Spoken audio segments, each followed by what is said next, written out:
Bien-aimés dans le Seigneur, bonsoir, bonsoir à tout le monde de partout dans le monde. Le Seigneur est bon, il est merveilleux, il est digne, il mérite l'honneur, il mérite l'élévation, il mérite la gloire. Notre Seigneur, notre Dieu est bon. Gloire, gloire, gloire à l'agneau.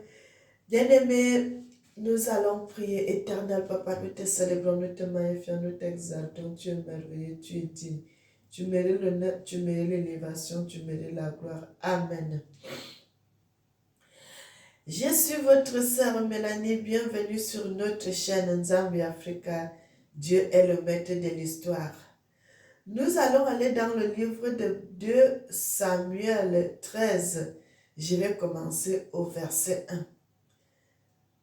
J'avais fait une vidéo que je vous avais parlé, nos ancêtres, nos mamans, nos grands-mamans, à leur époque, quand ils étaient là, quand ils grandissaient, les femmes se mariaient étant vierges.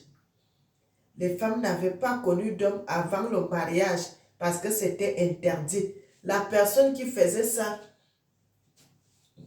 non seulement tu étais dans la malédiction, et le Seigneur dit, le Seigneur a mis cela dans la Bible. Le Seigneur avait laissé ça une loi.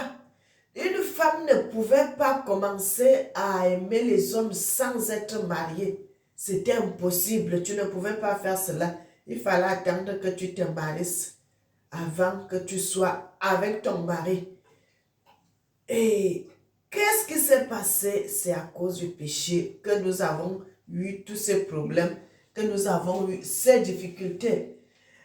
Et vous voyez que les femmes qui se mariaient avant, ils n'avaient pas de problème d'accouchement. Ils n'avaient pas tous ces problèmes. Aujourd'hui, là, il y a tellement ces problèmes, il y a tellement ces problèmes. Les femmes d'avant, elles se mariaient quelque temps, elles étaient enceintes. Ils faisaient des enfants, des enfants, des enfants, des enfants. Tout ceci qui nous arrive aujourd'hui parce que nous avons péché. Quand le péché vient avec tout ce qui est mauvais. Le péché vient avec tout ce qui est mauvais dans la vie de l'homme. Parce que Dieu dit, le seul péché qui suit le corps, le seul péché qui suit le corps, c'est très mauvais. Le livre de 2 Samuel nous dit après cela, voici ce qu'arriva Absalom, fils de David, avait une sœur qui était belle et qui s'appelait Tamar. Et Amon, fils de David, l'aima. Amon était tourmenté jusqu'à se rendre malade à cause de Tamar, sa sœur, car elle était vierge et elle paraissait difficile à Amon de faire sur elle la moindre tentative. Amon avait un ami nommé Jonadab, fils de Shiméa, fils de David. Et Jonadab était un homme très habile. Il lui dit, pourquoi deviens-tu ainsi chaque matin plus maigre, toi, fils du roi, fils de roi? Ne veux-tu pas me le dire? Amon lui répondit, j'aime Tamar, sœur d'Absalom, mon frère. Et Jonadab lui dit, mets-toi au lit et fais le malade. Quand ton père viendra te voir, tu lui diras, permets à Tamar, ma sœur, de venir pour me donner à manger, qu'elle prépare un mets sous mes yeux afin que je le voie et que je le prenne de sa main. Amon se coucha et fit le malade. Le roi vint le voir et Amon dit au roi, je te prie que Tamar, ma sœur, vienne me faire 2 gâteaux sous mes yeux et que je les mange de sa main. David envoya dire à Tamar dans l'intérieur des appartements, va dans la maison d'Amon ton frère et prépare-lui un mets.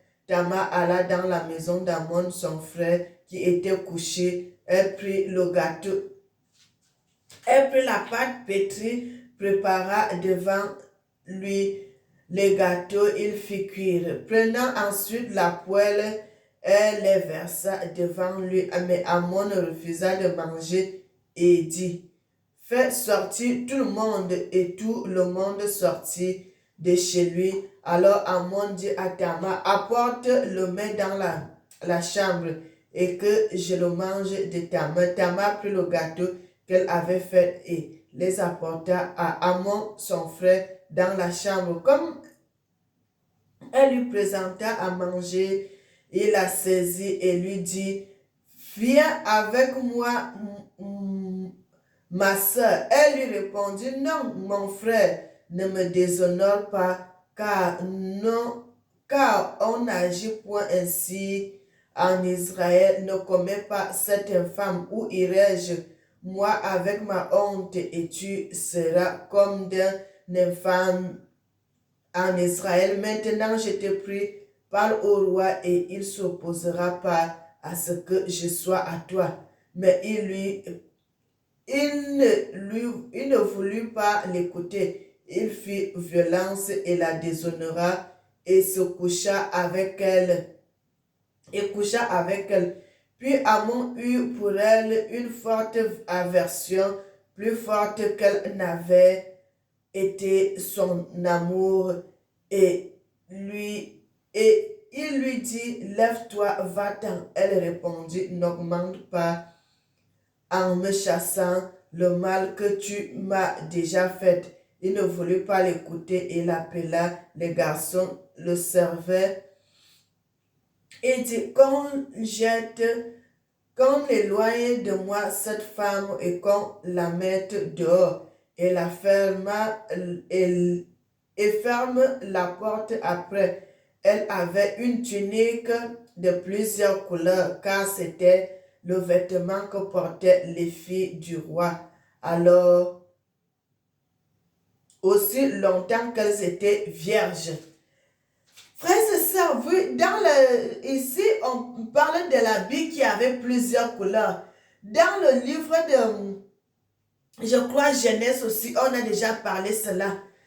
Joseph aussi, son papa l'avait fait une habit de plusieurs couleurs, un manteau de plusieurs couleurs qu'il portait souvent aussi. Et ici, on dit que les filles du roi avaient, toutes les filles du roi, tant que tu n'étais pas mariée, tu ne pouvais pas changer les habits là. Ils avaient les habits de plusieurs couleurs. Donc, tu peux avoir les habits là plusieurs tant que tu n'es pas mariée. C'est le style d'habit là seulement que tu portes. Tu changeras de porter le style d'habit là quand tu vas te marier. Maintenant, tu vas commencer à porter une autre qualité d'habit. Oh, c'est difficile. Donc, le style de pagne que vous avez plusieurs pagnes, vous portez, vous avez plusieurs qualités de pagne. Les habits là montrent que non, ces filles, ils sont vierges, elles sont libres. Si quelqu'un veut la marier, il sait directement que celle-ci, elle n'est pas mariée. Celle-là, elle est mariée, celle-ci n'est pas mariée. C'était un signe. Mes frères et sœurs, c'était un signe qu'il fallait montrer que si un homme cherchait une femme, il devrait savoir que celle-ci n'était pas encore mariée. Et c'est pour cela qu'il portait ses habits de plusieurs couleurs, toutes les filles du roi. Bien aimé, il y a, je ne sais plus dans quel pays, j'avais regardé une émission comme ça. Ils ont des choses, si c'est des bagues, ou c'est quoi encore là, j'ai oublié. Donc, on regarde souvent, c'est à partir de là qu'on sait celle-ci est mariée, celle-ci n'est pas mariée. Et on dit ici que la sœur, frères et sœurs, un homme qui a plusieurs femmes, si il a une femme ici, il a une femme là-bas, il a beaucoup de femmes et qu'il a beaucoup d'enfants.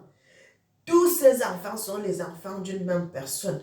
Ils n'ont pas le droit de se marier, de même coucher ensemble parce qu'ils sont frères et sœurs, fils d'un même père et filles d'un même père. Comment ça se passe? Tout ceci, c'est le péché qui a amené tout ceci, mes frères et sœurs. Quand le diable entre dans une maison, il détruit tout. Il détruit tout, il détruit tout, il détruit tout. C'est pour cela, chaque fois que moi je vous parle toujours, je vous parle toujours. L'Afrique est tombée à terre. Pourquoi? C'est le péché qui nous avait fait cela. Parce que quand vous péchez, le Seigneur avait dit, quand vous allez pécher, vous allez voir telles choses vont vous manquer, telles choses vont vous manquer, telles choses vont vous manquer. Vous serez puissant. Tant que vous êtes avec moi, vous serez puissant. Si vous me tournez le dos, la puissance là va finir, vous serez faible. Et c'est pour cela, vous voyez, tout ceci nous est arrivé. Tout ceci nous est arrivé. Vous allez voir qu'un homme va courir, beaucoup de femmes. Beaucoup de femmes, ils commencent à collectionner des femmes. Ils couchent avec celui-ci, il laisse. Ils couchent avec celle-ci, il laisse. Ils couchent avec celle-là, il laisse. Jusqu'à ce qu'un jour, lui-même va aller choisir la femme qu'il veut.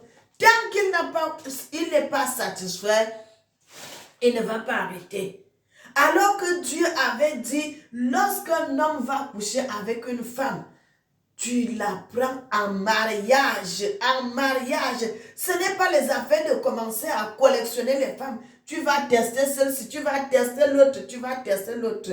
Tout ceci, ça gâte notre continent. Ça gâte l'Afrique. Tout cela, ça gâte. Ça gâte. Et à cette époque, c'était le moment où, quand un homme va, soit ils vont violer une femme, soit il va faire de mauvaises choses à la femme, cet homme sera puni de mort. Cet homme sera puni de mort. Parce qu'une femme qui a déjà été, on a violé, on a couché avec elle, personne ne peut plus la prendre. Personne ne peut plus prendre cette femme parce que tous les hommes, c'était une loi que Dieu avait laissée, que chaque homme doit avoir une seule femme, pas plusieurs. Tu choisis une femme, tu la maries, tu restes avec elle jusqu'à la fin de tes jours.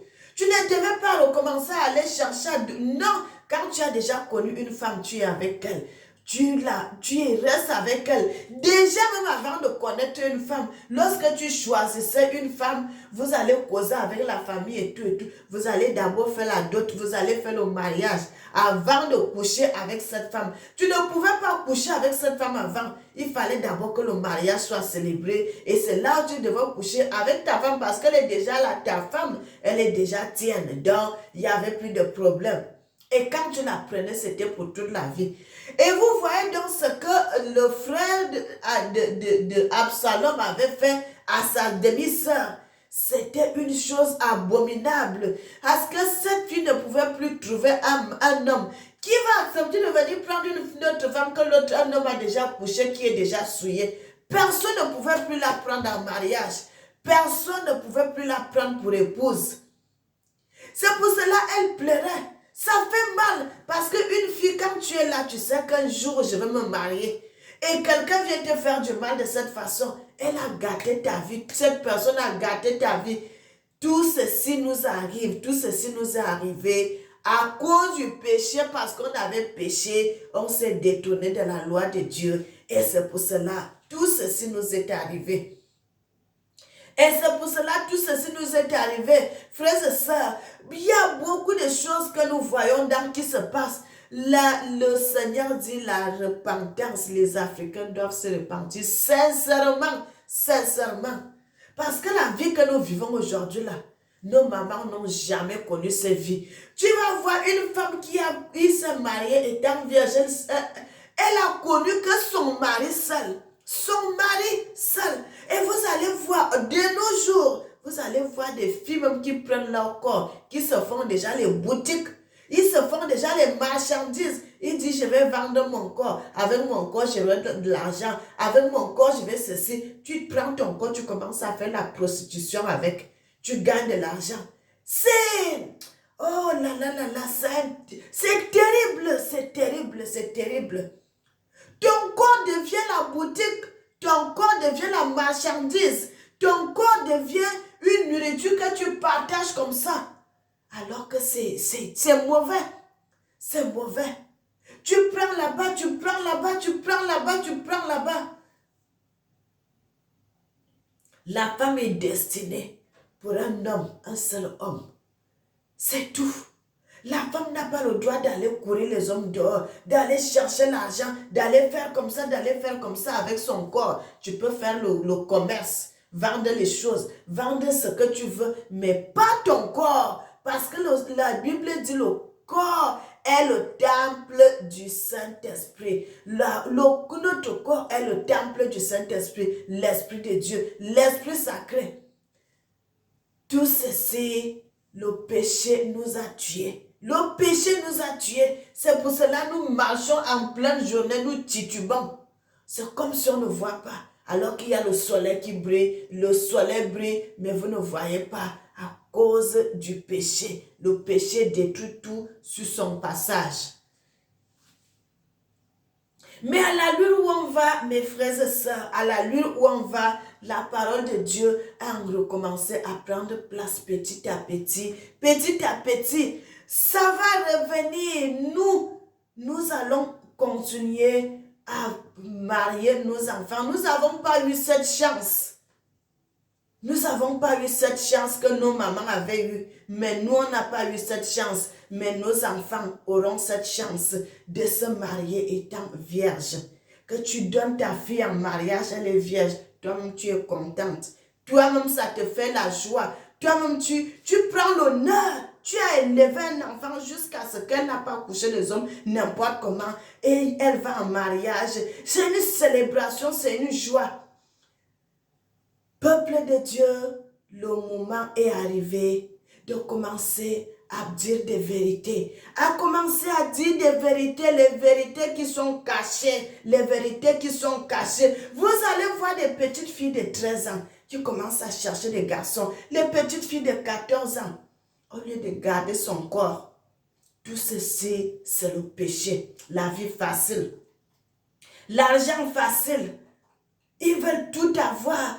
Tellement rapide. Ils veulent tout avoir. Tellement pressé. Soyez bénis. Soyez bénis. Soyez bénis. Je voudrais que quand j'envoie une parole comme ça, que les gens commencent à examiner. Le peuple de Dieu, nous sommes les descendants d'Abraham. Nous devons porter la parole de Dieu à toutes les nations. Montrer la vérité qui est cachée. Recommencer à récupérer notre vie que nous avons perdue. Parce que nous avons perdu notre fierté. Nous avons perdu notre identité. Nous avons perdu notre gloire. Vous savez que quand une fille se marie, étant vierge, dans son foyer, elle va avec la gloire. Elle va produire dans le mariage, dans son foyer. C'est une fille qui est bénie. C'est une fille qui n'a pas été souillée. C'est une fille qui n'a pas été partout.